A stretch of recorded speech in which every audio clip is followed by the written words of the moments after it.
Hello and welcome back to Dr. K's Psychobabble, and today we're going to be talking actually about one of my favorite theories out there, and one that I learned about early in my career, and that's Robert Sternberg's triangular theory of love. But I want to introduce you to the man first. So this is Robert Sternberg, and I had the pleasure of actually meeting him once at a conference of the American Association of Colleges and Universities. He was the invited keynote speaker. Didn't even know. He's one of my heroes in the world, and didn't even know he was the speaker. And I'm looking at the program. I'm like, how cool is that? So I'm walking on my way to the auditorium where he's going to be speaking, and I come around a corner, and lo and behold, there he is. Nervous, it's like meeting a rock star for a psychologist, so it's like, hey, nice to meet you, I say your name every semester, kind of thing. Very brief, very friendly conversation, but, I actually got to meet him, and his presentation was amazing. He's actually at a point in his life, when he did that presentation, that he was moving away from research, and he went out west to become a president of a very small college. And it was just a life goal of his. It was just, even at the age of maybe 70-something years old, he was making that life change. And I thought that was a lot of what he talked about. Now, one of the ongoing jokes about Robert Sternberg is his obsession with triangles. And he played on that very well. He has a triangular theory of intelligence, and he has a triangular theory of love, which is the one we're going to be talking about today.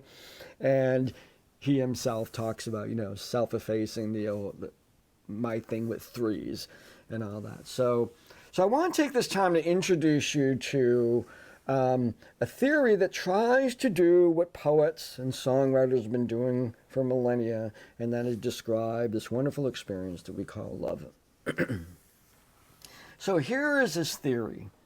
And we're going to spend some time looking at the three components of love as he describes it, and how these manifest in a number of different kinds of love. In fact, we're looking at 7 different kinds of love.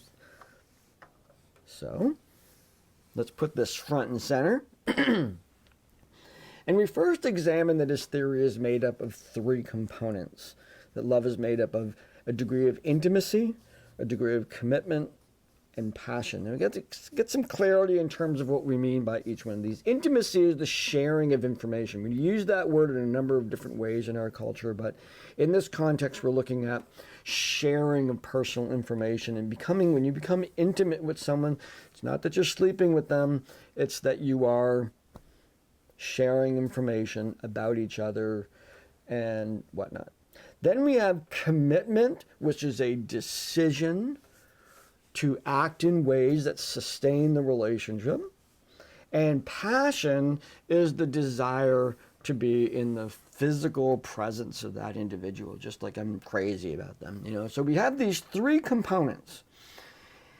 In any given relationship, you can have only 1 or 2 or all 3 of those. And Sternberg goes on to describe how each one of these manifests and gives us a word to describe when there's only 1 of these, or when there's only 2 of these, or when there's all 3 of these. And they all represent in this particular graphic.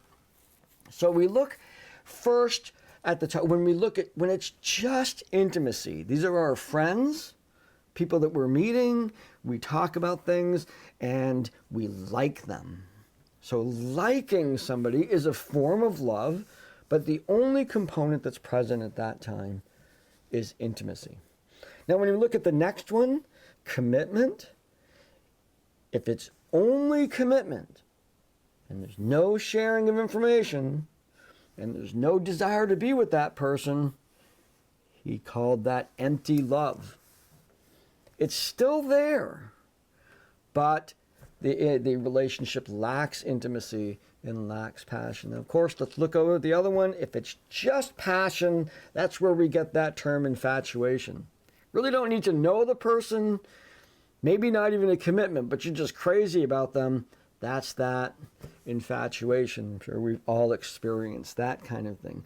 Now, let's say in the progression of a relationship, you become infatuated with someone and you start to know some things about them and you like them. So now we have this combination of passion and intimacy together, and Sternberg called that romantic love. This is the part of the relationship where you gain to know the person and you're crazy about them, and you can probably understand, looking at those two components, romantic love, the decision to actually commit to that relationship, whatever that means, is not there yet. It's just those two, and we call that romantic love.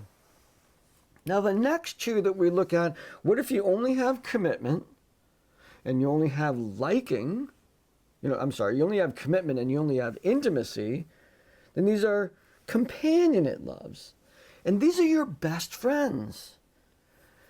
Maybe you're crazy about them, but it's not in the same way. You like them, you're intimate with them, you share information, you're committed to that relationship. This is your coworker and your friends and whatnot. And they're your companions. They're people that you spend time with. And you don't need to be crazy about them. You don't need to be wanting to be with them all the time. That's the next one. Now, when we look at commitment and passion, this is kind of a strange one. Might not come across this very often, or I don't know, maybe this is ringing a bell in your head right now and you're like, that is me. Crazy about them, committed, but you don't even know them very well.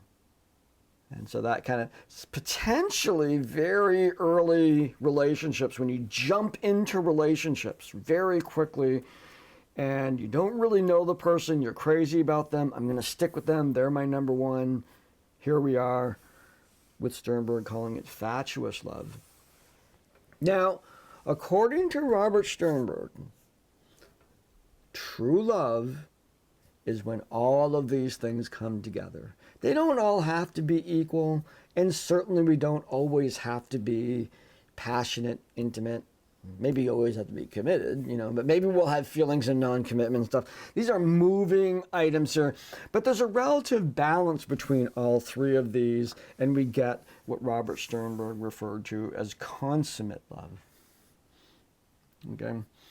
Now, the thing that I've always liked about this particular theory is it's not only, when you think about the goals of psychology, you have describe, explain, predict, and control. The four basic goals of psychology. So here we have a theory that comes along that basically describes and explains theory.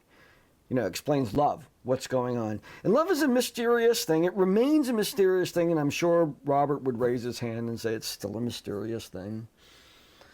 But if you're dealing with someone, or you're yourself dealing with a relationship, the nice thing about this theory is it gives you some tools to explore. If you feel that something's missing, you have some tools. You say, which one of these three things isn't happening? Are we not sharing enough information, so there's a lack of a feeling of intimacy? Is there worried about a person's commitment to the relationship? Are you acting in ways that show that you are committed to that relationship? And finally, is the passion still there? Do I really want to be with this person? Do they really kind of pull my heartstrings? Maybe not the same as they did when I first saw them, maybe that romantic, fatuous component when we were, in the pink cloud or something like that. Again, looking at intimate relationships here, the goal of a consummate relationship, that this is somewhat diagnostic. You can kind of look at each one of these three things, and not so much in a punitive way, but you could sit with your partner and say, well, okay, let's talk about commitment. Do we want to make this work? And if that's the case, then let's work on this stuff. Or I'm crazy about you, but I'm feeling that you're not committed. Or I really don't know what's going on in your life. I don't know you well. You're changing. And I want to continue this dance. And so I think it has really cool value in sort of operationalizing a concept like love, but I think it also has very cool value in terms of its ability for us to recognize when something's missing, or maybe even self-improvement. I'm trying to be a better person in my relationship. Things are going okay, but I'm going to try and be a better person. Here's a to-do list.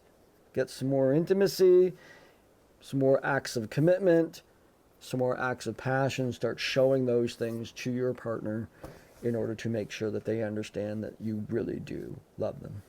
So there's a little bit of psychobabble for you to digest. I will see you next time.